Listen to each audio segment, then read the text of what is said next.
Whenever I need some answers, God, I turn to you. You are my help when I need wisdom. You always see me through. To know that you're chasing after me, it makes me wanna run to where you are. God, you make this journey worth it. I give you all my heart. When I don't know what to do, you help me figure it out. God, I run to you. When I need a solution, I have no doubt that I will run to you. I run to you. I run to you. I run to you. I run to you. Wherever there is freedom, I know that's where you'll be. You make me wanna do what's right and be the best version of me. To know that you're chasing after me, it makes me wanna run to where you are. God, you make this journey worth it. I give you all my heart. When I don't know what to do, you help me figure it out. God, I run to you. When I need a solution, I have no doubt that I will run to you. I run to you. I run to you. I run to you. I run to you. I don't wanna stop, I don't wanna stop living for you, for you. I don't wanna stop, I don't wanna stop running to you, God.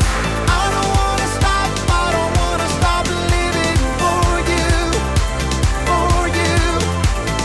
I don't wanna stop, I don't wanna stop running to you, God. You're all I need, my source for everything. When I don't know what to do, you help me figure it out. I run to you. When I need a solution, I have no doubt that I will run to you. When I don't know what to do, you help me figure it out.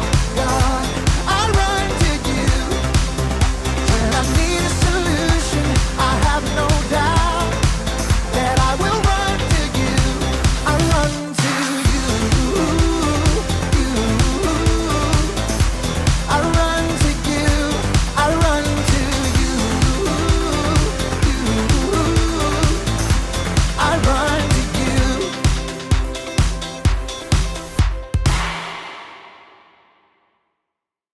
Welcome to Story Lab. This week, we're talking about knowledge, while we take a look at the story of someone who faced a really tall temptation.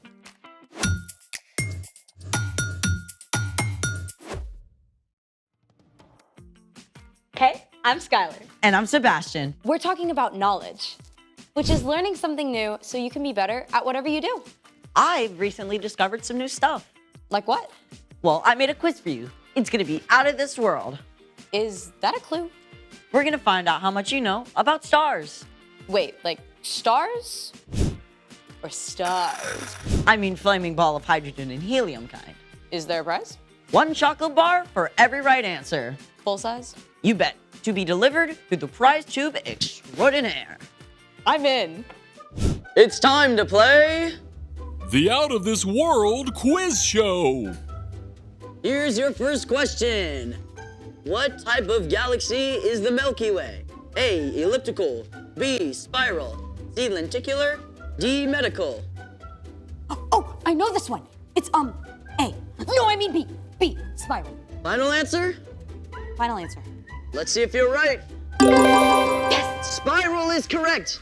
You get 1 Milky Way bar. Yum. Uh-uh-uh. Hey, I won that. Maybe. You must wait for the final test. Okay. Question 2. What is the nearest star to our solar system? A. Proxima Centauri. B. Sirius. C. Sonic the Hedgehog. Or D. Betelgeuse. Nearest star. Oof, A? Proxima Centauri? Final answer? No, D. Beetlejuice. Let's check that out. Oh, nope, I'm sorry, but the correct answer was A. Ugh, I knew it. You have one more chance. Question 3. What is the Kuiper Belt? A. The remains of an exploding supernova. B. An icy collection of objects beyond Neptune's orbit. C. The hottest fashion item. Or D. The tail of an asteroid. The answer is, I think it's B. B. An icy collection of objects beyond Neptune's orbit. All right, let's see if it's correct. Yes! You win an extra dark chocolate bar. Can I open it now? You can open it now, or you can trade your 2 candy bars for what's inside this box. What is inside that box? It will only be revealed once you choose. You have 20 seconds. Well, is it better than 2 chocolate bars? My lips are sealed. So it could be a ball of Dryerland. Or it could be something really awesome. I'm really craving chocolate You right have now. 5 seconds. But what if there's $100 bill in the 2 box? seconds. Okay, I'm keeping the chocolate. Congratulations, you have won 2 chocolate bars. Now I get to see what's in the box, right? It's time for... The story before the story. Today, we're in the 3rd book of the New Testament, Luke. But before Luke, in the very beginning, out of a deep, deep love, God made an amazing world. But when people turned away from God, the world was broken. God made a plan to bless the whole world through one group of people, the Israelites. Over hundreds of years, God spoke through prophets about the great rescuer God would send. And at last, God sent a tiny baby to be born in the small town of Bethlehem, God's very own son, Jesus. When Jesus grew up, he was baptized in the Jordan River. God spoke from heaven, "This is my son, and I love him. I'm very pleased with him." Which is where our story starts. Take it away.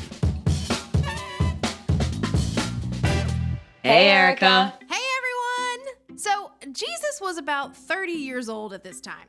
After years of studying God's words and quietly working as a carpenter, now Jesus was revealed to the watching crowds as God's son. It must have seemed like the perfect time for him to start teaching and doing miracles and gathering followers, but that isn't what happened.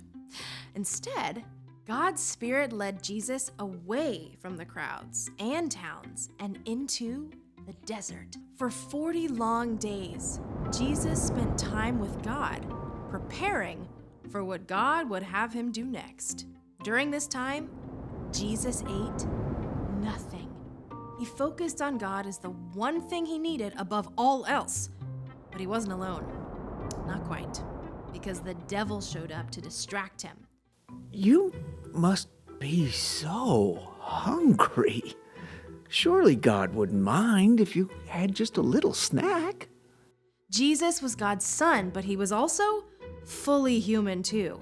And as the 40 days passed, he became desperately hungry.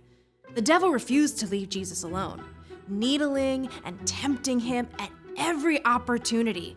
At the end of the 40 days, he offered Jesus a large, smooth stone. If you really are the Son of God, tell this stone to become bread.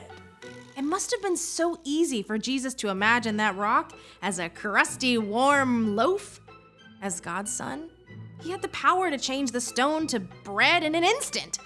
He could have torn off large, chewy pieces to satisfy his deep hunger right away, but Jesus knew every word that God had spoken, and he was ready with an answer.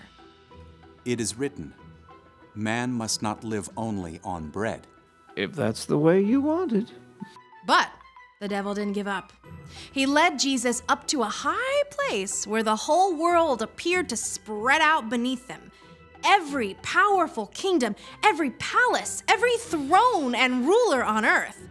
The devil smiled, smooth and seemingly in control.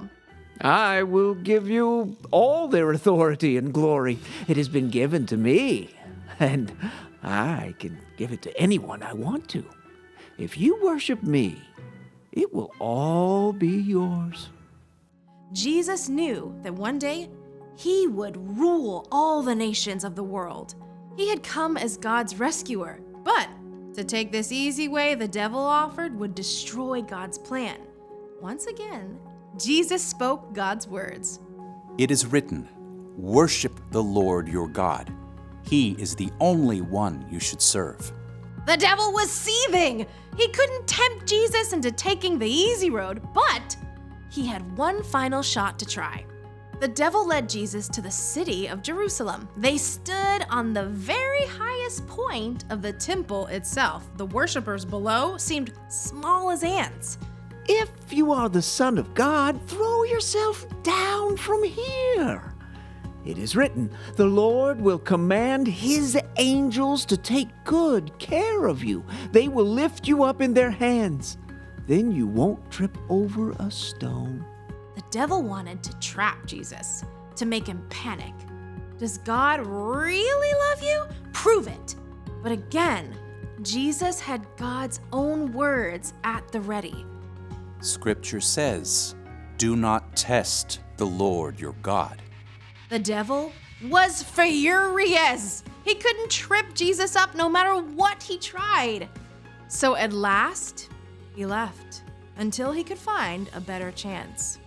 When the devil was gone, God had sent angels to take care of Jesus and provide everything he needed. Jesus had spent his whole life discovering God's words and spending time with God.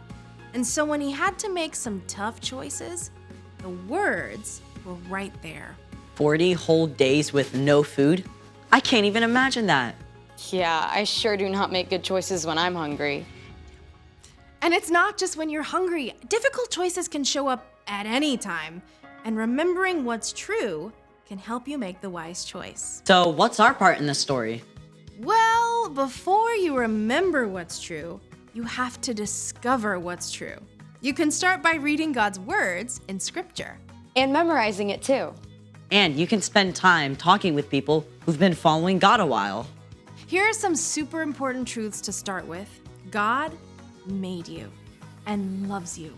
You are so valuable that Jesus gave up his life so that you could have a relationship with God forever. God always hears you when you pray and is acting to provide what you need, even if it's not in the way you expect. And you can know the most important thing is to love God and love others.